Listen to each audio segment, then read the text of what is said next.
인생이 반복적으로 돌아가는 것 같아서 왜 맨날 나는 일만 하고 있는 건가 이런 좀 자괴감 비슷한 게 들고 살짝 우울했거든요. 그래가지고 우울함을 달래기 위해서 이제 서울에 잠깐 놀러를 갔어요. 광화문에. 근데 가니까 확실히 좀 왜 사람들이 서울 그렇게 좋아하는지 알겠더라고요. 청계천에 광화문 그러니까 부처님 오신 날 기념해서 연등도 쫙 깔아놓고 되게 보기 예쁘게 돼 있고, 일부러 가서 좀 유명한 식당 가서 돈가스도 1인분 17,000원짜리 일부러 비싼 거 한번 먹어봤거든. 막 감탄 나올 정도는 아니었는데 먹을 좀 맛있더라고. 그래서 그거 먹고 좀 힐링했어. 앞으로 그래서 매주 월요일마다 제가 계속 서울 놀러를 갈 거야. 가가지고 전시회 다닐 거야. 전시회.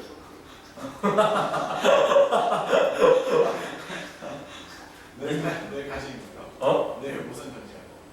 내일 무슨 전시회 갈지는 안 정했는데 서울은 좋은 게 미술관이 하도 많아갖고 내가 원하는 전시 아무 때나 입장을 내고 들어가면 되더라고요. 그래서 니들하고는 좀 수준이 다른 그런 문화생활을 잠깐 즐겨볼 거니까 니들도 클리닉으로 그러면 월요일 피해서 화수목금 중에 고르시고요. 자! 진동 나가기 전에 컨디션이 확실히 회복된 가지고 이제 시험에 대한 리뷰가 오늘 진행이 잠깐 돼야 되는데 과거 회상이라고 적어서 나눠드린 낮장살의 종을 잠깐 봐봐. 사실 시험에 대한 피드백이라는 거는 학생 개인 레벨에서 해주는 게 제일 좋긴 한데 어차피 안 하잖아. 니들 생각이 없잖아. 그러니까 시험지 받은 거 제대로 보관도 당연히 안 하고 지난 시험 문제에 대한 복기 이런 거 당연히 안 하잖아. 니들이 안 하는 대신에 그걸 대신하고 있는 게 이제 학원이라는 기관이니까 내가 대신하고 있거든. 근데 지금 이제 제가 메인으로 통합과학 기준으로는 메인으로 하는 학교가 백석고등학교랑 백신고등학교인데요. 이번 시험 결과를 쭉 보면 분석할 만한 거리가 백석고등학교 건 좀 많아요. 그래서 솔직히 이것도 백석고 시험지 기준으로 쓴 겁니다. 백신고 시험지 분석하긴 했어요. 했는데 보시면 이게 지금 그래서 뭐 하는 거냐면 학교 시험지를 정말 소중하게 다루는 게 오히려 학원 강사들이거든. 나와 있는 문항들의 유형을 내 나름대로의 기준을 맞춰가지고 지금 분류를 한 거란 말이야. 지구과학에서 무슨 문제 나왔어, 뭐 화학에서 무슨 문제 나왔어, 이건 의미 없어. 나와 있는 문제의 스타일이 어떤 유형의 분류가 가능하냐를 판단하는 게 의미가 있는 거고. 근데 이제 보면은 백석고등학교는 이번 시험을 제법 잘 디자인했다는 게 뭐 개념 간의 구분, 구성 요소에 대한 암기, 개념 응용, 중화, 중상 이런 거 돼 있잖아. 말 표현이 다르지. 저거 막말로 그냥 다 암기해서 커버할 수 있는 문제들이거든. 근데 밑에 보시면은 밑에 5개 칸 상위 과목 자료 응용, 발상 요구, 기계적 행동 요구, 뭐 독해 바탕 추론 요구, 생소한 자료에서 이라고 내가 나름대로 분류해 놓은 애들이 그 학교 시험지에서 조금 신경 써서 봤어야 되는 문제들이었고, 그래서 실제로 백석고 같은 경우는 1컷이 이제 좀 낮은 상태였단 말이야. 백신고에 비해서 낮은 상태고 부동고에 비해서는 조금 높은 상태라고 알고 있는데. 백신고 1컷이 몇인가요? 96. 딱 그렇지. 아니냐? 말이 안 되는. 아니 그니까 하나까지. 그렇지. 아니 근데 수행까지 합치면은 더 올라갈 여지 있을 거니까 너무 기죽지 마시고 백신고는 보시면 제가 분류는 해놨어요. 근데 시간이 없어가지고 타이핑을 못했는데 백신고는 여기서 암기 유형으로 빠지는 비중이 훨씬 컸어요. 이번 시험지 기준으로 판단을 하면 솔직히 그래서 1컷 96 납득되는 시험지였고 아무런 개성도 없고 솔직히 분석하고 싶지도 않은 좀 로우 퀄리티 시험지였습니다. 중간에다 비밀로. 그런 의도면 좋겠고, 근데 그래서 사실 그거는 분석지를 가지고 와봤자 별 의미가 없기 때문에 그냥 백석 꽂고 같이 지금 보고 있단 말이야. 야, 중요한 건 뭐야 그러니까 지난 시험 계속 분석하는 게 의미 있어? 없어. 지난 시험 분석해서 그 결과 바탕으로 뭐를 예측하는 게 의미 있어. 미래 시험 당장의 기말때에 대한 어느 정도의 각을 좀 잡아보자는 게 의미 있는 행동이기 때문에 지금 이걸 하고 있어. 시험지 갖고 와. 그러니까 재료가 있어야 돼. 내가 갖고 왔습니다. 아니 니들은 알겠고 저쪽 갖고 와. 갖고 왔어. 뭐 하는 거야? 야 봐봐. 그러니까 어쨌거나 기말은 시험 범위가 역학 시스템, 지구 시스템, 생명 시스템, 시스템으로 끝나는 단어는 3개야. 딱 이름 듣자마자 역학 시스템 물리가 들어갈 거니까 제일 어려울 거라는 거 예측이 되고, 그래서 지금 거기 고정픽이라고 돼 있는 게 중요해. 고정픽. 암기 여부 확인 밑줄 치고 매트릭스라고 되어 있어. 매트릭스가 뭐냐면은 표형식으로 나오는 문제들 말에 가나다 가려 넣어가지고 가나다 물질 가나다 특징 ABC 그래서 해당되는 거 동그라미 해당 안 되는 거 X 이런 식으로 제시가 되어 있는 좀 수수께끼형 문항들을 매트릭스 문항이라고 하는데 이거 제일 좋아하는 과목이 생명과학이야. 그냥 생명과학의 국밥 유형이 저런 매트릭스 형식이라고 생각하시면 돼. 뭔 말인지 알지? 암기 유형으로 나올 수 있는 문제 중에서는 그리고 제일 칼로리 소모 심하고 제일 어려운 게 이 매트릭스 이거고 그러니까 이번 시험 범위는 역학 시스템, 지구 시스템, 생명 시스템을 했어. 그러면 무조건 어느 단원에서 나오겠어 이런 거는 나온다면 생명 시스템에서 한 문제 나올 거라는 거는 고정 퀵이라 이거야. 안 나오면 어쩐데요? 안 나오면 아쉬우고 나온다면 여기라 말한다. 그러니까 지구 시스템에서 나올 수도 있고 역학 시스템에서도 나올 수도 있는데 만약에 그 두 단원에서 나오잖아. 그럼 이거를 깔고 나온다고 생각하시면 돼. 생명과학이랑 매트릭스는 뗄래야 뗄 수 없는 관계다 뭐 이런 느낌인 거고 그 밑에 두 번째 칸 상위 과목 자료 운영이 뭔 말이야? 니들 배우고 있는 거 뭔데? 물화생리 중에 뭔데? 물리. 통합과학이잖아. 통합과학인데 그거의 상위 과목이 물화생리잖아. 그러니까 학교 쌤들이 꼭 오버하는 부분이 있어. 자기 담당이 통합과학 내에 지구과학 단원이면 꼭 지원 자료 긁어 오려고 하는 사람들이 있어. 생원 자료 긁어 오려는 인간들이 있는데 거의 대부분 이런 경향은 지구과학이 좀 강해. 다른 데서는 좀 안 나대. 왜? 지구과학이 좀 나대는 그런 경향이 있단 말이야. 알았어. 특히 백신도 좀 그런 거 강해 경향이 내 경험상. 그래서 상위 과목 자료 응용 된다면 높은 확률로 지구과학에서 나올 거야. 그런 걸 미리 좀 감안하고서 니들도 그 강원에 대한 학습을 해주면 좋겠다 이거고 그 밑에 4개가 지금 제가 예상하고 있는 다소 어렵게 나올 만한 유형들이라는 거죠. 발상 요구가 뭐예요? 발상 요구가 계산. 그렇죠. 그러니까 한마디로 특정 아이디어가 떠오르면 풀 수 있고 안 떠오르면 못 푼다. 안 떠오르면 어떡하라고 그러면 넘어가라. 실제 시험에서 봤다. 안 떠올라. 넘어가. 나중에 찍는 한이 있더라도 일단은 시간 죽이지 말고 넘어가야 되는 그 시험지를 구성한 사람의 가장 좀 뭐라 해야 되지 중점적인 의도가 담긴 게 발상 요구 문항이야. 당연히 물리학이랑 생명과학, 지구과학으로 구성된 시험 범위에서 당연히 어디서 나올 수밖에 없어. 무조건 물리야. 사실 생명과학이 나올 수도 있긴 한데 그래서 나올 그렇죠. 내 말 그대로 나왔죠. 발상 요구가 나온다면 뭐 아니면 뭐다. 물리 아니면 생명과학이다. 지구과학은 발상까지는 안 나올 겁니다. 알았죠?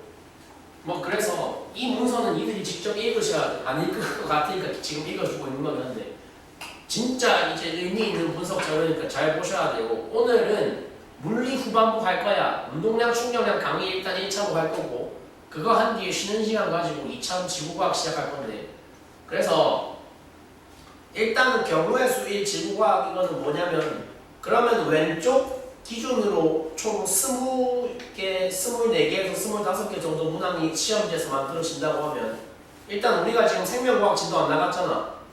그지? 지구과학 이제 나갈 거고 그럼 지구과학으로만 그 25개를 다 구성한다고 했을 때 아마 이런 식으로 짜여질 거다라는 거를 한번 가상으로 적어봤어. 그래서 니네가 만약에 오늘 전달받은 첫 번째 강의와 함께 다음 주, 다다음 주에 계속 배우게 될 이 지구과학적인 내용들을 뭐 따라서 분류해야 돼? 여기 나와 있는 테이블 따라서 아, 이 내용은 이거랑 묶여서 이렇게 출제될 것 같아. 저 내용은 저렇게 출제될 것 같아를 물론 나이가 계속 얘기하겠지만 니들 아는, 니들 머리가 니들 스스로 판단하는 절차가 꼭 있어야 된다는 얘기다. 알았죠? 그래서 이제는 시험 대비를 제가 이제 매주 어떻게 할 거냐면 매주 그주그주 배운 거에 대해서 한번 직접 자작 문제들을 만들 거거든요. 만들 때 최대한 저는 각 학교 출제 경향들 반영해서 만들 거예요.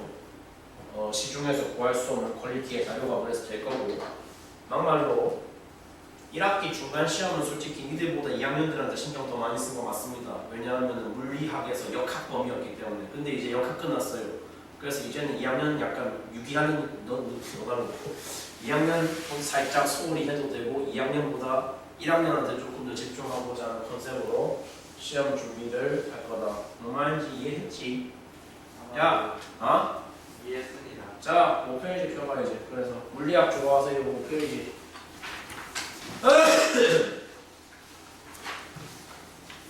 해독 반복 학습하랬다. 특히 과목이 뭐라면, 단원이 뭐라면 특히 물리라면.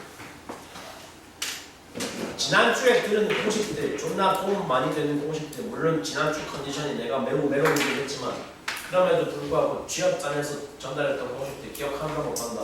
한다.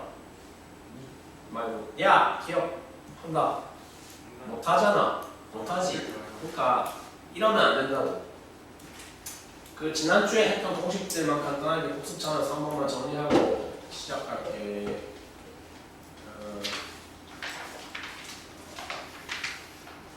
등가속도 운동은 공식 총 몇 개? 이게 1번씩, 2번씩, 3번씩, 4번씩이니 1, 2, 3, 4 대답해. 대답하면 토요일로 보내줄게. 1번씩 뭐야? 1번씩 뭐야? 나중속도 부위는 뭐라고 했다? 못하네. 일요일 고정. 처음 속도 더하기 가속도 곱하기 시간. 한번 해보겠습니다. 뭔데? EAS.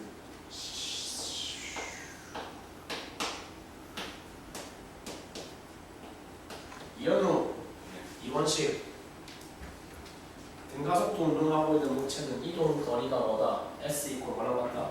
EAT. 2분의 1이 뭐 가속도에 뭐 시간에 뭐 제곱 더하기 뭐 초기속도에 T 4번은 진짜 했어요. 다시 적어 씨. 야 지금 대답 바로 안 나오시는 새끼들 적어 4번 뭔데? 평균 속도 V. 평균 속도 우리 에버리지는 뭐랑 같다? 그 처음 속도랑 나중 속도 더해서 뭐 하는 거? 나는 거. 이로 나눈 거랑 같고 동시에 시간의 거리. 오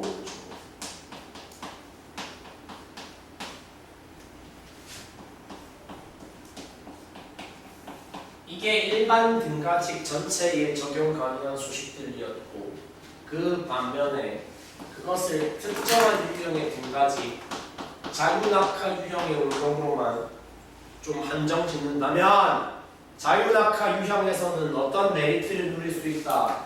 초기 속도가 얼마고 이고 가속도 뭐로 통일이고 G로 통일이고 중력 가속도로 통일이고 이러면 일반 그리고 어차피 이동 방향이 전부 수직 방향이니까 거리를 전부 다 뭐로 통일 낙하거리 H로 통일 낙하 높이 H로 통일 1번식 자유낙하식은 뭐로 편집됨 나중 속도는 처음 속도 0 지웠어 가속도가 뭐야? G 맞지? 거기에 시간 얼마? T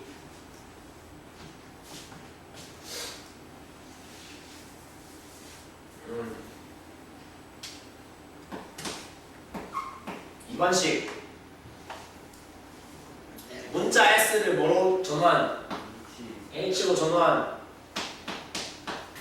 문자 A를 뭐로 전환? GT제곱. 3번식은 뭐 쓸 일이 별로 없을 것 같긴 한데 A를 G로 전환 S를 H로 전환 초기 속도를 없앰 4번식은 이미 완벽해서 건드릴 거 없음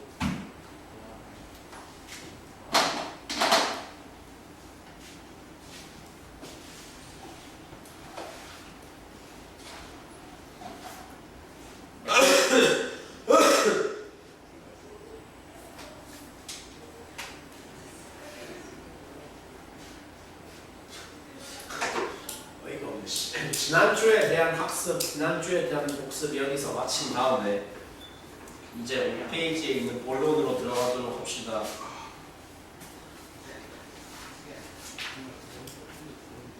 잠깐만요. 니들이 상식선에서 알고 계시기로 인류 역사상 가장 유명한 물리학자 이름 혹시 누군지 들어봤다 아신다 하시는 분? 아인슈타인 맞죠? 유명하기로는 아인슈타인이 맞긴 한데 아인슈타인이랑 약간 시대는 다르지만 쌍벽을 이룬다고 보통 평가받는 좀 앞선 세대 물리학자 누가 있어? 뉴턴이라는 분이 계셔. 아이작 뉴턴이라는 사람이 만들어낸 역학 관련 위대한 역학 법칙 세 가지가 존재하는데 뉴턴 역학을 3법칙이라 불러 1법칙, 2법칙, 3법칙 전부 명칭을 읽을 수 있으면 읊을 수 있으면 좋아. 1법칙 뭐라 그러게? 아니야, 이게 바로 관성 법칙이고. 적어라! 이번 법칙을 한국어로는 가속도 법칙이라고 해. 가속도 법칙이라 그런다. 가속도 법칙 괄호치고 그걸 수식으로 표현하면 뭐다? 힘은 F는 뭐랑 뭐를 곱한 거랑 같다. 질량 M이랑 A를 질량과 가속도를 곱한 거랑 같다. 3번 알 것 같아요. 3번이 뭔데? 적용반작용. 그죠?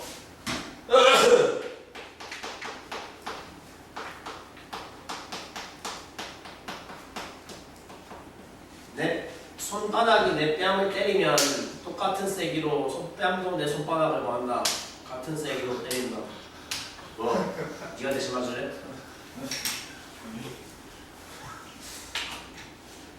아니 밴드에 대신 맞을래? 착용만 나서. 자, 그래서 PAT에서 제일 먼저 보고자 하는 건 뭐? 무슨 법칙?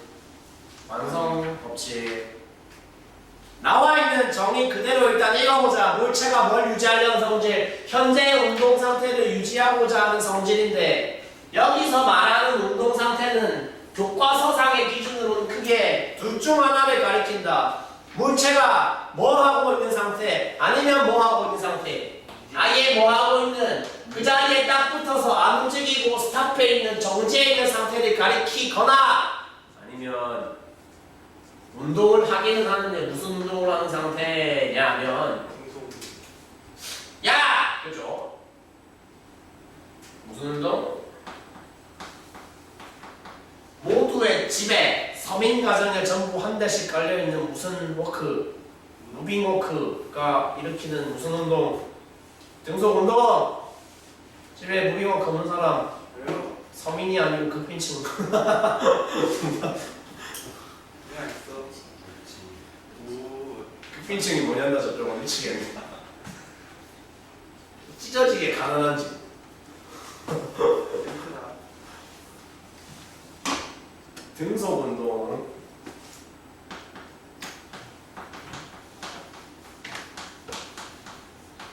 등속 운동이라는 상태랑 정지라는 상태는 같은 상태, 다른 상태?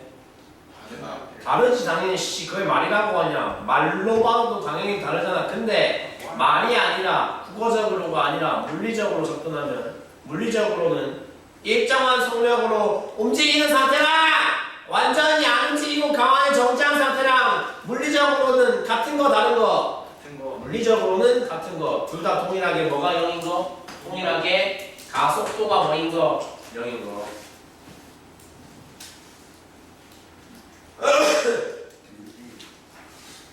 정지해 있으면 정지 상태를 유지하려고 하는 거고 등속 운동하고 있으면 등속 운동 상태를 유지하려고 하는 거란 말이야. 직관적으로 이해할 수 있는 예시 뭐 이런 거 한번 들어볼게. 사람 두 명을 정지해 있는 인간 두 명을 움직이려고 해. 외부에서 억지로 힘을 가해서 움직이려고 한다고 가정을 해보자. 이때 정지해 있는 그 인간의 질량이 위에 인간은 체중 50kg짜리 뭐 좀 가벼운 인간이라고 치고 밑에 인간이 고도 비만 100kg짜리라고 가정을 할게. 누구를 움직이기가 더 어렵겠어? 그게 무슨 당연한 질문이야. 당연히 누구야? 아래. 거꾸로 말할게. 누가 자기 운동 상태를 유지하려는 능력이 더 좋은 거야? 아래. 가 더 좋은 거라고 해석할 수 있는 거야. 그래서 관성은 누가 더 크다? 관성은 50kg짜리가 더 크다, 100kg짜리가 더 크다. 100kg짜리가 더 크다고 해석할 수 있는 거지. 이해돼? 일반화하면 관성의 크기라는 건 무엇에 비례한다? 질량에 비례한다. 근데 저기 저 문장 뉘앙스 똑바로 읽어야 돼. 질량에 비례한다는 게 아니야. 더 정확하게는 뭐에만 비례한다. 온리라는 거야. 온리. 질량에 비례한다면 불충분해. 온리 질량에 비례해. 뭐에 비례해? 질량에만 비례해. 질량 이외에 다른 요소는 있다는 거야? 없다는 거야? 없어요. 없다는 거야. 예를 들어서 가장 오해하기 좋은 경우가 이거야. 이번에는 두 사람이 둘 다 운동하고 있었다고 가정하자. 둘 다 초속 2m/s로 좀 빠르게 달리고 있는 경우는 초속 2m/s는 빠른 건 아닌가? 뭐 아무튼 달리고 있다고 가정해볼게. 달리고 있는 두 사람 둘 중에 운동 관성이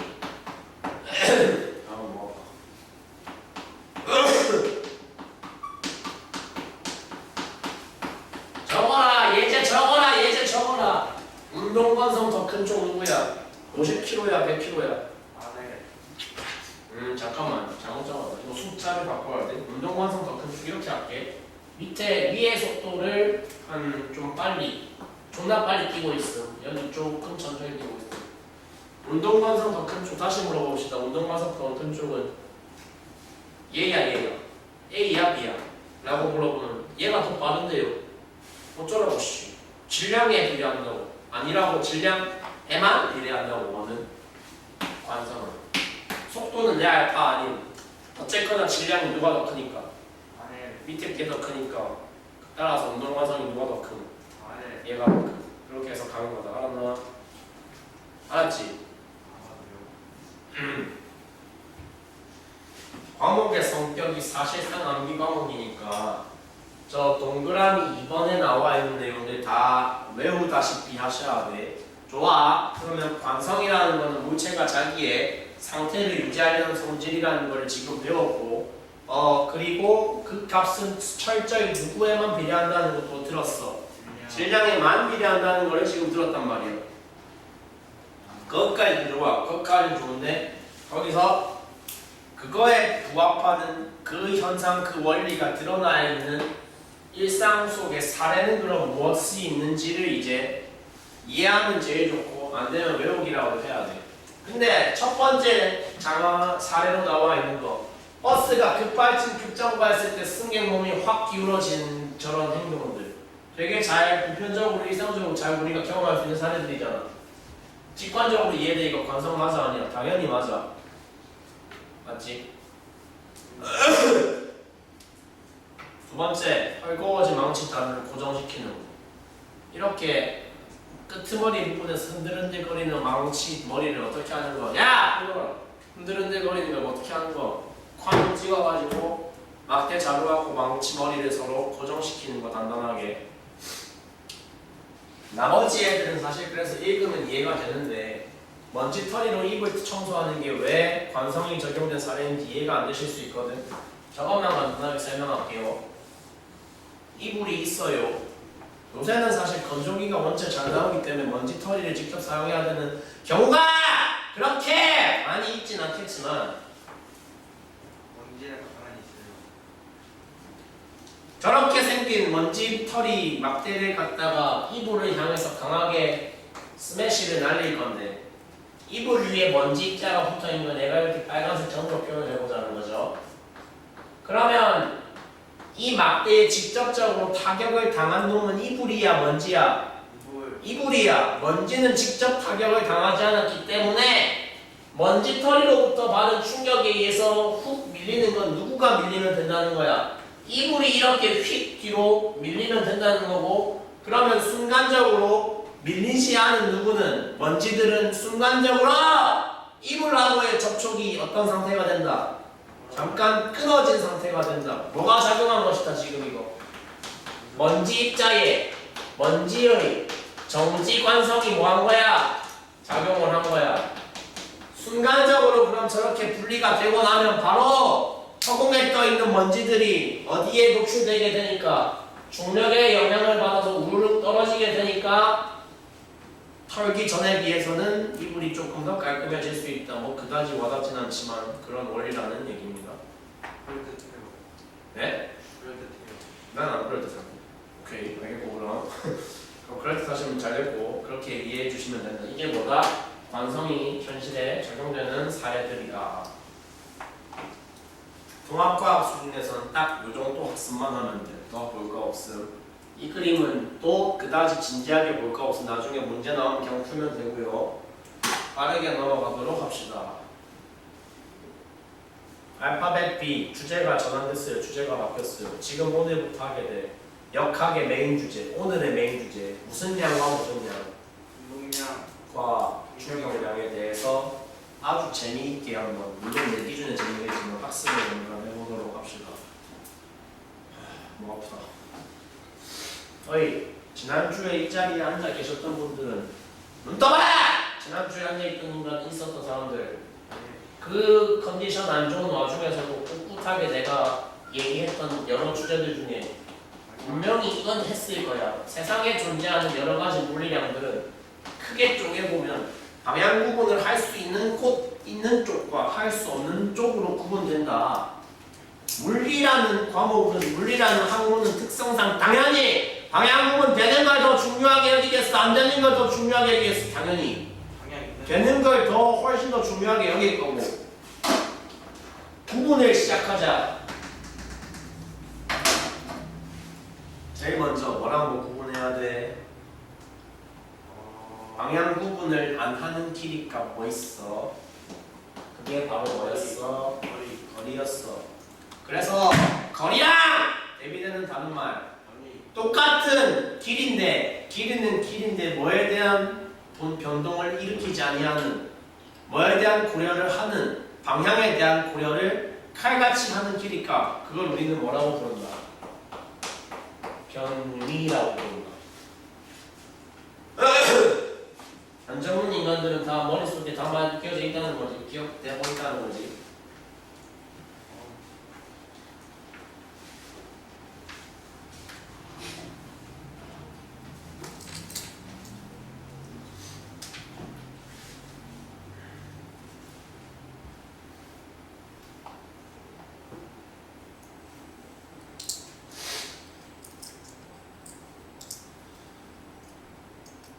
그래서 교과서에서 나오는 표현은 아니지만 직관적으로 와닿기 때문에 나는 쓴다라고 했던 게 뭐냐? 계승이라는 단어인데 이제 빠르기 값으로 넘어갈 거야. 길이를 계승한 빠르기 값들이 있는데 변위를 계승했기 때문에 방향 구분이 칼같이 들어가야 되는 빠르기 값이 뭐라고? 속도, 속력 중에 속도이고 거리를 계승하기 때문에 방향에 대한 구분이 들어가지 아니하는 빠르기 값을 우리는 뭐라고 지칭한다? 속력이라고 지칭한다. 속도가 방향 구분을 하는 물리량이기 때문에 본질적으로 누구 역시 따라서 방향 구분을 할 수밖에 없다. 가속도 역시 방향 구분을 반드시 할 수밖에 없으며 가속도가 존재하니까 반대 사이드에 가속력이라는 것도 있겠네. 이거는 가장 대표적인 개념 중에 하나다. 그딴 거 없음. 가속도는 본질적으로 태생적으로 무조건 뭐 될 수밖에 없음. 방향 구분이 무조건 될 수밖에 없음. 가속도가 방향 구분이 되기 때문에 그 이유 하나, 그러한 이유에 의하여 후속으로 영향받아서 함께 방향 구분이 되는 거. 마지막 무슨 단어? 한 글자짜리 뭐? 힘 들어가야 돼. 힘. 왜? 근거가 뭔데? 어떤 공식에 의해서 F는 LA에 의해서 세상에 존재하는 질량 중에 부호구분이 되는 게 있어 없어? 없어. 세상에 존재하는 질량 값은 반드시 전부 다 무슨 값이어야 돼? 양수여야 돼? 음수여야 돼? 예외 없이 질량은 전부 다 양수여야만 돼. 근데 가속도는 지금 방향 구분이 된댔잖아. 방향 구분이 된다는 거는 뭐가 된다는 거야? 수학적으로는 부호 구분이 된다는 거고 얘는 무조건 양수인데 얘는 플러스 0 마이너스 구분이 된다는 거는 근데 두 개가 곱해진 F가 여기 있다. 아 그러면 논리적으로 F는 무조건 누구의 부호를 따라갈 수밖에 없다. 그래서 본질적으로 누구 역시도 F 역시도 반드시 방향 구분이 되는 물리량일 수밖에 없다. 이해돼? 네.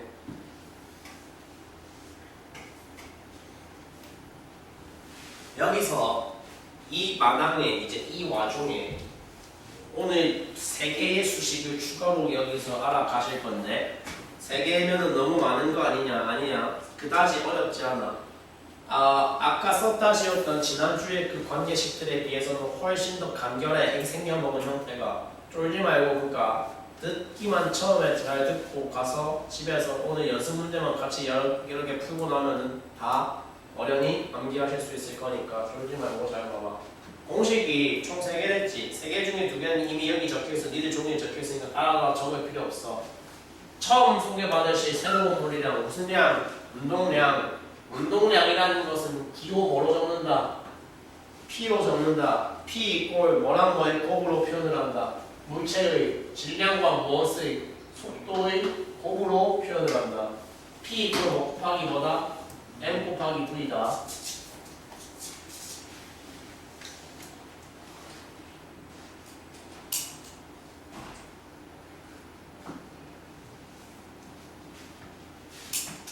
밑에 두 번째 새로운 물리량, 다른 물리량 하나 또 나와 있어. 무슨 양이라고 해야 되는 이거는? 충격량이라고 하네. 기호 뭐라고 쓴다?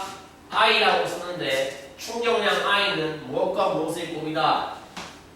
힘 F 곱하기 시간 T의 곱이다.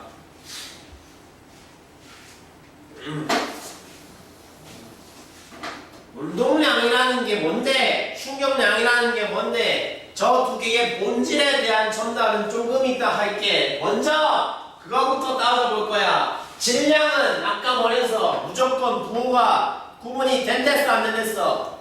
무조건 된다 안 된다?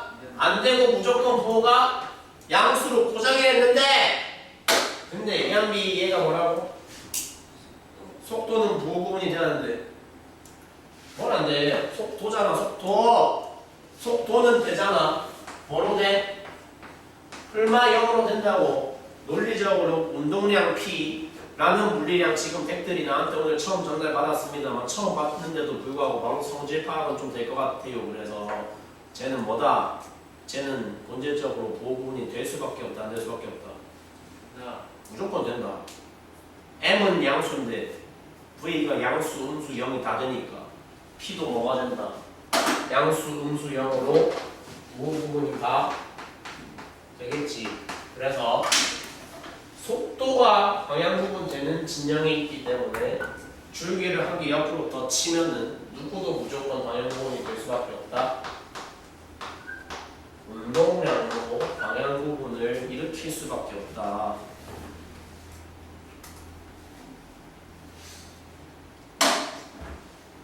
뭐? 힘은 F는 방향 구분이 돼야 돼.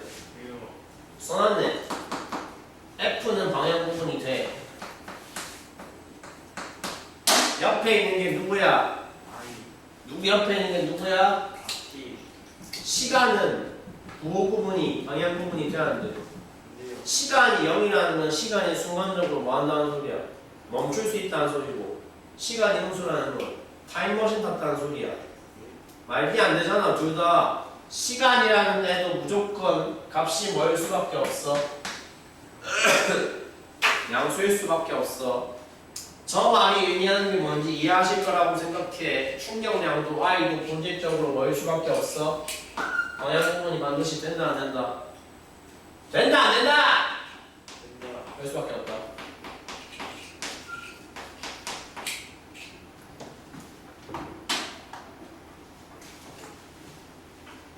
여기 요 줄기 그래서 제가 엄청 내가 중요하게 생각하는 게 중요한 게 아니라 교과 과정이 엄청 중요시 여기는 그런 자료니까 잘 적어 놓으세요. 기록을 해 놓으세요. 오케이. 누구가 방향 구분이 되느냐, 누가 안 되느냐 이거 되게 중요한 내용입니다.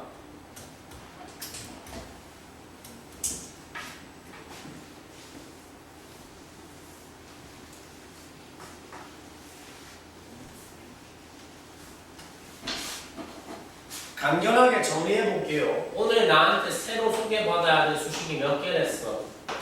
3개 했어. 2개 전달받았어. P는 MV야. I는 뭐야? FT야. 마지막 수식 세 번째 수식은 저 위에 2개 P하고 I를 서로 연관짓는 수식이야. 뭐냐면 충격량은 사실상 충격량의 본질은 단순히 힘과 시간을 곱하기만 해서 나오는 게 아니었습니다. 아니었고 실제로는 뭐로 표현할 수 있는 값이었습니다. 운동량의 변화량으로 표현하는 값을 충격량의 본질로 우리는 지금부터 보겠습니다. 야! 내가 한글로 읽을 때 지금 변화량이라고 읽으면서 위에 자막을 뭐라고 써놨어? DELTA 델타라고 써놨어. 발음 뭐라고 한다고? 델타. I 이꼴 뭐? 델타 P. I는 델타 P. 한글로 읽어봐. 데이터가 뭐라고? 변 뭐? 변! 변화량. 한글로 읽어봐. 충격량은 곧 뭐의 변화량? 충격량은 뭐의 변화량? 운동량의 변화량. 충격량은 운동량의 변화량이라고. 이해했어? 아, 좋습니다. 한 발만 더 나가 볼게. 근데 P는 여기 수식에 따르면 뭐 곱하기 뭐야? 질량 곱하기 속도잖아. 이들이 오프라인에서 볼 수 있는 모든 사람 중에서 가장 물리를 잘하는 사람이 일단 나일 건데 진짜로 이 슬슬 인정하지? 아니야? 승우 인정 안 한대요. 아니야, 인정할 수밖에 없어요. 얘는 물리를 좀 듣고 있으니까. 오프라인에서 볼 수 있는 모든 사람 중에 물리를 가장 잘하는 게 이제 나일 건데 그런 니들보다 물리 문제의 개수가 훨씬 더 많은 내가 자신 있게 얘기할게. 니들이 보게 될 고등 물리 문제 어디에서도 운동 중간에 질량이 바뀌는 경우는 없을 거야. 뭔 소리야? M 값은 M항은 질량항은 변화량의 M 값은 델타에 영향을 받는다는 거야, 안 받는다는 거야? 맞아요. 이거 변한다고 안 변한다고 질량이? 맞아요. 안 변하는데 변화량에 영향을 안 받겠지라는 소리야. 어쩌라고 그러면 그게 무슨 소리냐면 넌 어차피 델타랑 관계없는 값이니까 뭐 해도 괜찮다. 밖으로 빼도 괜찮다. 항을 분리하면 최종적으로 우리가 얻을 수 있는 결과는 충격량의 본질은 결국 뭐랑 뭐를 곱해서 만들어진다는 겁니다. 질량에다가 뭐의 변화량을 곱해서 만들어진다. 이거 다 이거 마지막 줄 제일 중요한 거 마지막 줄 적어. 충격량은 I의 본질은 뭐 곱하기 뭐로 만들어진다. 뭐 곱하기 뭐로 만들어진다. 질량 곱하기 속도에 뭐로 만들어진다. 변화량으로 만들어진다는 겁니다. 오케이? 그래서 방금 개조는 같아요. 뭐 저거 델타하고 M분이 가로치셨잖아요. 그럼 델타 M 곱하기 델타 V잖아요. 근데 델타 M은 0이니까 그냥 0 되는 거예요. 그쪽으로 0이 되는데요. 그런 개소리야. 이 미분 배웠어? 이분이 뭐예요? 아니면은 그거 아니야. 고배 미분법이라는 거 네가 지금 좀 어설프게 말하는 건데 고배 미분법을 배우면 다시 제대로 말할 수 있을 거거든. 네가 하는 방식으로 계산하는 거 아니? 아 근데 정말 뭐 하는 거야? 내린다고. 닥쳐. 어이. 봐봐. 6페이지 가볼게. 뭐 솔직히 모르겠잖아 아직. 제가 제안하는 뭐 I는 질량 곱하기 속도 변화량이다. 그래서 뭐 어쩌라고 와닿나? 와닿냐고? I가 M 곱하기 델타 V다 들어가지고 뭐 와닿는 게 있냐고? 없지. 지금부터 와닿는 계기를 01번 예제를 같이 풀어보면서 한번 찾아보도록 할게. 잘 들어봐. 이게 물체 A와 물체 B가 지금 서로 뭐 하고 있어? 흥도래요. 충돌을 하잖아. 니들 오늘 그리고 진행하는 방식이 나름대로 좀 떡밥해서 되는 방식으로 내가 진행을 하고 있거든. 뉴턴 법칙 3개가 뭐라고? 관성 그다음에 삼법칙 뭔데? 뭘 이거 뭐? 삼법칙이 뭐냐고? 세 번째 법칙. 작용 반작용이지. 손바닥이 뺨을 때리는 힘과 뺨이 손바닥을 때리는 힘이 뭐하다? 같아야 된다는 게 작용 반작용이야. 요거 그림 야 니들은 이쪽 여백에 최대한 꾸려서 그려봐. 그리고 일단 내가 그리는 그림 잘 따라와봐. 도물체가 갖다 맞겠지 저런 식으로 하면. 1kg짜리 상자와 2kg짜리 상자가 쾅 크러쉬 박았어요. 크래쉬가 일어났어요. 작용 반작용에서 일단 기본적으로 가리키는 대상은 뭐랑 뭐가 같아야 된다고. 두 상자가 교환하는, 두 상자가 각기 교환하는 힘이 같아야 된다고. 이 말 지금 동의하겠지. A 상자가 B를 만약에 F라는 힘으로 때렸어. 법칙이 만족되려면 반드시 B가 A를 얼마로 때려야 된다고. 똑같은 F로 때려야 된다는 거에 지금 공감은 저 정도는 기본적으로 하시겠지. 내가 충돌하는 두 물체가 나와 있을 때 내가 항상 얘기하는 그리고 내가 굉장히 좋아하는 표현이 있는데 뭐가 있냐면 두 상자가 충돌했어. 상자는 두 개인데 충돌은 몇 번이야? 한 번이지. 한 충돌 한 사건이지. 한 사건에 참여한 두 물체가 서로 경험할 수 있는 시간이 다를 수가 있을까? 아니요. 지금 말 좀 철학적. 한 사건에 참여한 두 물체가 경험한 시간은 반드시 뭐 해야 돼? 같아야 돼. 직관적으로 지금 받아들일 수 있잖아 그 말. 그러면 생각해봐. 두 물체가 한 충돌 한 사건에서 경험한 시간이 뭐하다고 지금? 같다고. 주고받은 F는 원래 같았어야 돼. 왜? 작용 반작용에 의해서 주고받은 힘도 같은데 둘이서 경험한 시간도 같아. 저게 무슨 말이야? F가 같고 T가 같아. 야! F가 같고 T가 같아. 그럼 F랑 T를 뭐한 것도 같겠어? 곱한 것도 같겠지. F랑 T를 곱한 걸 뭐라고 아까 배웠어? F랑 T를 곱한 걸 뭐라고 배웠어? 충격량. 충격량이라고 배웠어. A가 B에게 전해주는 충격량 I가 같고 B가 A에게 전해주는 뭐가 같아야 돼? 충격량 뭐가 같아야 돼? I도 둘 다 같아야 된다는 얘기야.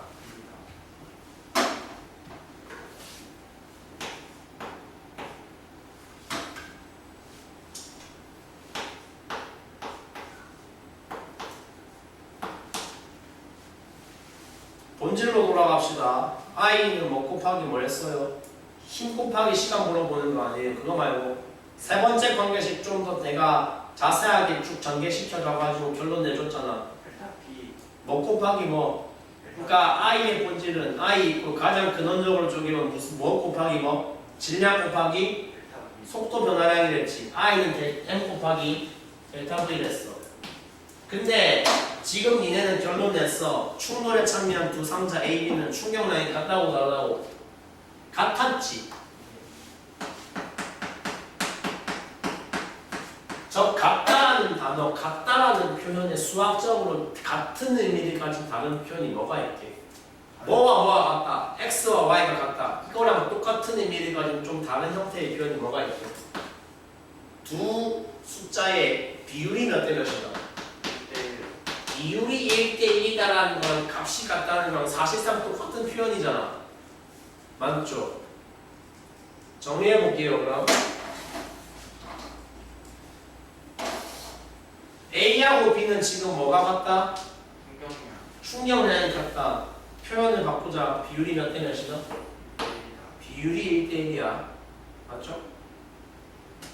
이해했어? 아니 했냐고? 근데 여기서 이미 우리가 그림을 토대로 알 수 있는 정보가 뭐 있어? 우리는 두 물체의 질량 비를 알아 몰라? A와 B의 질량의 비율을 알아 몰라? 알지? 질량의 비율이 몇 대 몇이야? 1대2. 좌변이 같아. 좌변 B가 1대1로 같아야 되는데 그 좌변은 두 개의 항의 곱셈으로 구성되어 있는데 질량이라는 항의 비율이 1대1인데 결과적으로 곱했을 때 좌변 값이 같아야 돼. 이게 말이 되려면 속도 변화량 B가 몇 대 몇이야 된다는 소리야? 2대1. 2대1이야 된다는 거 아시겠어요? 이런 이와 같네요. 그럼 봐봐. A는 원래 속도가 얼마였어? 3. 오른쪽으로 3이었으니까 플러스 3m/s라고 쓸 수 있을 건데 충돌하고 나서도 3인데 같은 3인데 얘는 방향이 아예 바뀌었기 때문에 무슨 3이라고 얘기할 수 있어? 마이너스 3이라고 얘기할 수 있잖아. 그러면 충돌 과정에서 상자 A가 경험한 속도 변화량은 니들이 지금 얼마라고 적어줘야 된다는 거야. 6. 플러스 3에서 마이너스 6으로 바뀌었다. 총 얼마 바뀌었다? 6m/s 바뀌었는데 아까 찾아놓은 사전의 정보대로 따르면 A가 경험해야 하는 속도 변화량은 얼마가 찍혀야 돼? 비율상 1이 찍혀야 돼? 비율상 2가 찍혀야 돼? 예? 못 들었어요. A가 경험한 속도 변화량은 비율상 2가 찍혀야 돼? 비율상 1 찍혀야 돼? 2가지. 비율상 2가 찍혀야 된다는 건데 비율상 2에 해당하는 값이 지금 얼마인 걸 찾았다? 6인 걸 찾았어. 그럼 옆에 이웃한 상자는 비율상 얼마의 속도 변화량을 겪어야 돼? 비율상 1만큼의 속도 변화량을 겪어야 돼. 비율상 2가 6이었으니까 비율상 1은 얼마야? 3인 거 알겠나? 비율상 2가 1이었으니까 비율상 1은 3이야. 뭔 소리냐면 그러면 B는 원래 속도가 왼쪽으로 이었으니까 부호 표현하면 얼마야? 마이너스 2m/s지. 저기서 오른쪽으로 3만큼 경험해야 돼. 그럼 충돌로 나중 속도 얼마라는 소리야? 여기서 얼마큼 변했어? 오른쪽으로 3만큼 변했어. 그럼 결론 너희 나중 속도 V는 얼마라고 계산된다? 1m/s라고 계산된다. 요거 지금 빨간색으로 별표 치고 적어드리는 그래서 일반화해서 뽑아낼 수 있는 수식 하나, 비례식 하나, 엄청 중요한 거 하나 좀 적고 갈게. 지금 이 사실로부터 증명된 게 뭐야? 충돌에 참여한 두 물체는 반드시 뭐를 똑같이 공유해야 된다고? 충격량을 똑같이 공유해야 되는 충격량은 구성이 질량과 속도 변화를 법이랬잖아. 이게 지금 문제 같은 경우에는 질량 1대2로 썼단 말이야. 근데 꼭 1대2일 필요가 있다 없다? 일반화 해봐. 일반화. 예를 들어서 질량의 비율이 x 대 y다. 그러면 말이 되려면 속도 변화량의 비율은 몇 대 몇이어야 된다는 거다. 한글로 표현할게. 저거를 무슨 관계라 그래? 비례 관계라 그래? 반비례 관계라 그래? 뭐랑 뭐가 반비례? 질량과 속도 변화량으로 충돌하는 두 물체에 있으면 반드시 무슨 관계? 반드시 무슨 관계? 반드시 반비례 관계. 한글로 말하지 말고 이제 수식으로 적어볼게. 비례식으로 적어보면 충돌에 참여한 두 물체는 반드시 뭐랑 뭐가 반비례? 질량과 속도 변화량이 반비례 관계에 있습니다.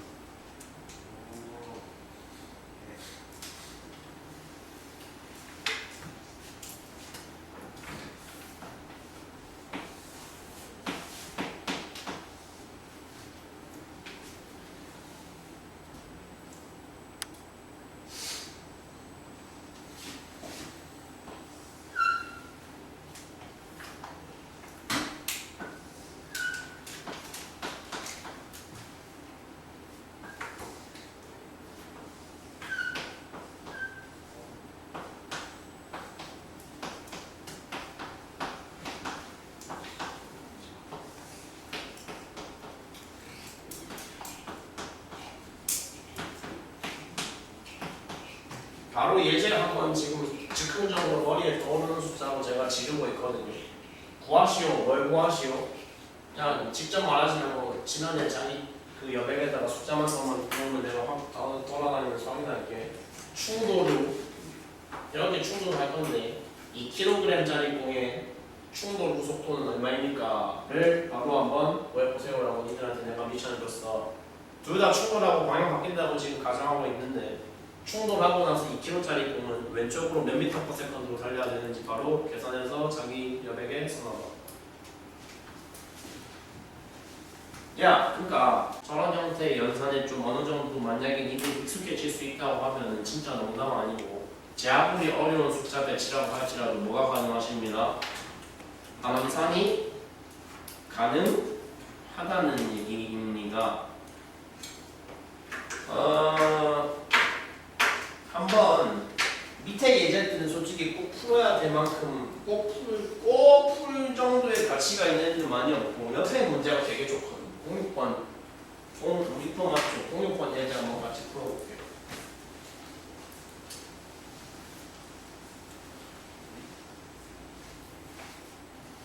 상자 두 개가 있어요. 누구랑 누가 있어요? 김홍. 질량비 몇 대 몇이에요? 네. 그러면 저기 네가 아까 들은 저 요거 결과적 같이 고치는데 그 가장 중요하다는 비례식이 어느 정도 이 머릿속에서 납득이 됐다면 안 봐도 비디오 경험해야 되는 두 물체가 각각 경험해야 되는 속도 변화량의 비율은 몇 대 몇인가? 1대 2라는 거 정도니까 알 수 있겠다. 그지? 맞나? 충돌 전의 속도를 한번 여기 표시를 해볼게. A가 원래 속도 얼마로 움직이고 있었어? 오른쪽 방향사니까 이렇게 플러스 4라고 적으면 의미 전달되지 지금. 그리고 오른쪽에 있는 물체 B는 물체 B를 향해 A가 4m/s 속력으로 움직이고 있었는데 나 그래프는 지금 뭘 나타낸 거냐면 충돌 전후 B의 위치를 지금 나타내주고 있거든요. 장막이 잘못 들어간 것 같은데 충돌 전후 A의 위치입니다. 이거. 다시 저거 좀 정정해봐요. A의 위치.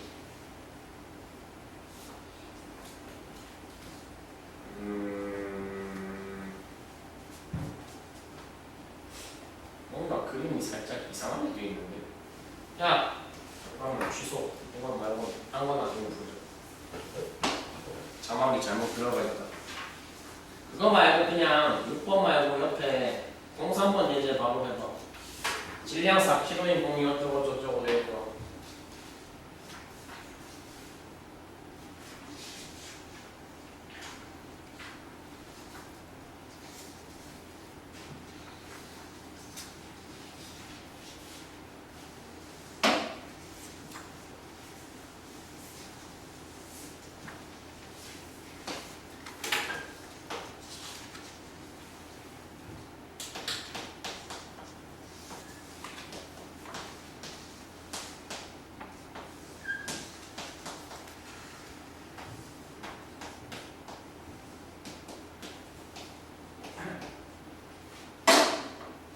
연비, 넌 나왔어?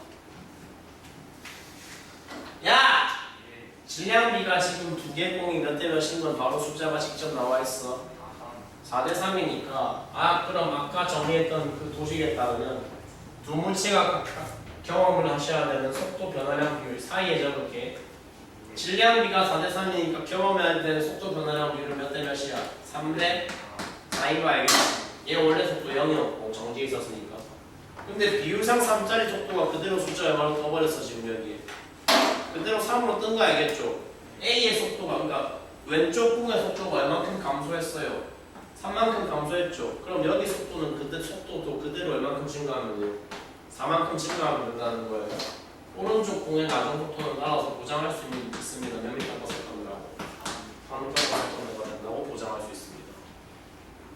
계산의 효율성을 극대화하는 어떤 관점과 태도 이런 거를 항상 좀 지향을 해주시면은 좋을 것 같다는 말씀을 드리겠고, 페이지를 쭉 넘겨서 13쪽에 있는 걸 잠깐 보자. 과목의 현실상 어쨌거나 뭐만 나오지는 않는다. 근데 어디 하는 거예요? 13쪽 과목의 성격상 어쨌거나 계산 문항만으로 나올 수는 없다. 설령 단원이 물리라 할지라도 굉장히 불량하고 굉장히 좋지 않은 뭐가 어쨌거나 나올 수밖에 없는 현실을 좀 우리가 인정을 해야 된다. 저런 쓸데없는 말 문제, 의미 없는 의미 없는 암기형 문항이 물리 단원에서도 나올 거라는 거 우리가 감안을 좀 해야 돼요. 자, 여기서 13쪽이랬죠. 여백이 많으니까 거기에 그래프 한 개 저 따라서 그려줄게.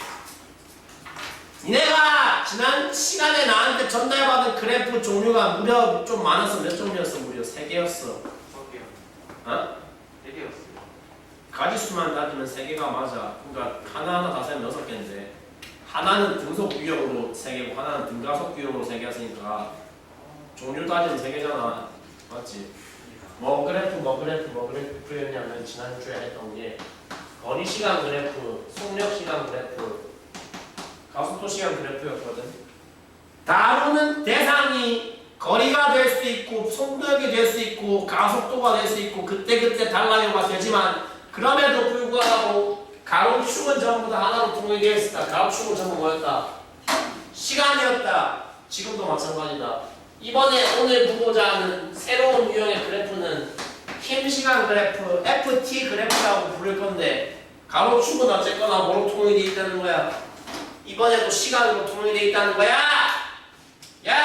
지난주에 했던 말 중요했던 그거 수학이라는 과목과 이 물리라는 과목의 정체성이 상당 부분 공유가 되어 있긴 하나 그럼에도 불구하고 큰 차이를 보이는 부분은 어디다? 단위에 대한 중요도가 너무 다르다. 수학은 단위가 중요하지 않지만 물리는 단위가 너무 중요하다.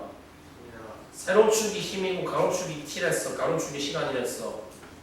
그러니까 물리니까 수학이 아니고 물리니까 세로축도 세로축 나름대로 지금 뭐가 있다는 얘기야?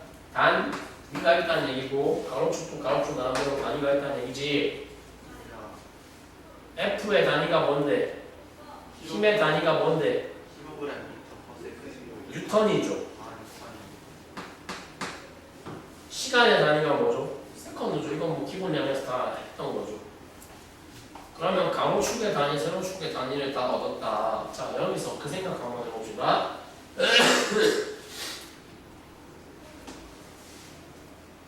그럼 세로축이 F고 가로축이 T인데 세로 곱하기 가로는 뭐야? 민넓이 아니야. 이들이 오늘 나한테 들은 결과에 따르는데 F 곱하기 T가 뭔데? 이경이랑 충격량이니까. 아, 결론. 지금 이 그래프에서 만들어낸 어떤 도형의 민넓이는 뭐를 의미함?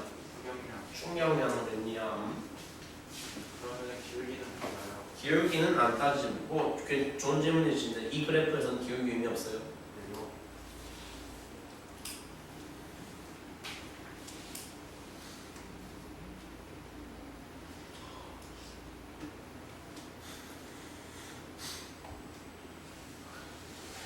내가 그걸 감안해서 여기 그래프를 두 개를 곡선 형태 그래프를 그리려고 하거든. 첫 번째 그래프는 한번 이렇게 그려볼게.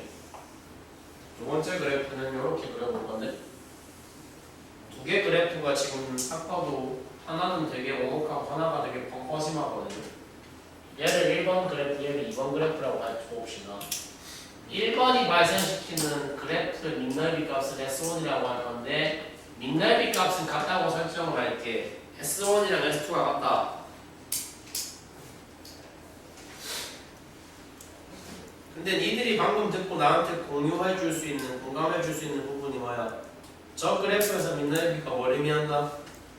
충격량을 의미하냐잖아. S1 이꼴 S2라는 거는 뭐랑 똑같다. I1 이꼴 I2라는 거랑 같은 거지.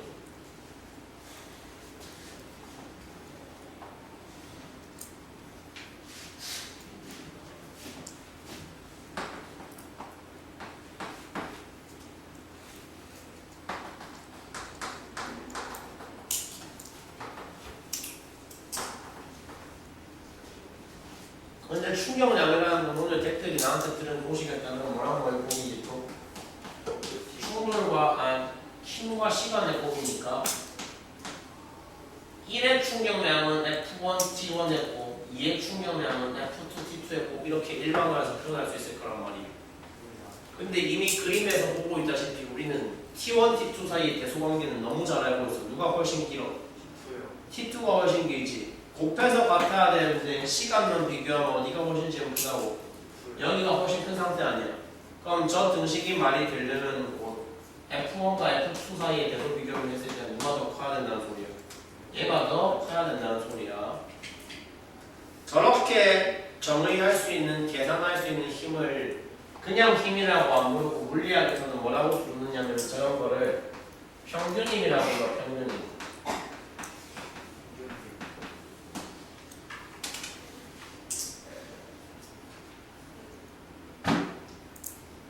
평균힘은 그러니까 어떻게 구하는 거다 하면은 충격량 공식은 I 이꼴 FT인데 거기서 방을 좀 바꾸면 평균힘 F는 뭐라고 또 정의할 수 있다. 충격량을 뭐로 나눈 거?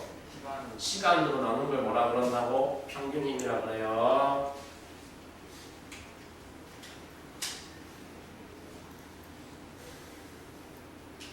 어쩌라고? 이러라고. 잘 봐봐. 태권도 품새 있는 사람 23단입니다. 뭐? 한단이에요. 이거 들고 다니는. 아니 뭘 들고 다녀. 태권도든 복싱이든 아무튼 프로들이 격투기 시합할 때 항상 뭐 쓰고 시합해? 헬멧. 저 어제도 물어보니까 헬멧이라고 대답하는데 헬멧이라고 대답하면 좀 부적절하고 이거 저 아는데. 헤드기어 호구 맞나? 호구는 태권도 헤드기어라고 할게.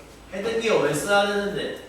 사람 보호하려고 쓰죠. 왜 쓰긴요? 맞는데 이제 뭔가 그런 쿠션이 들어가가지고 폭신하게 사람을 보호해주는 컨셉의 안전장치들은 전부 마찬가지 원리라는 말을 지금 하고 있는 거야. 복서가 쓰는 헤드기어, 태권도 선수가 쓰는 헤드기어 전부 다 본질적으로 뭐는 바꿀 수가 없냐?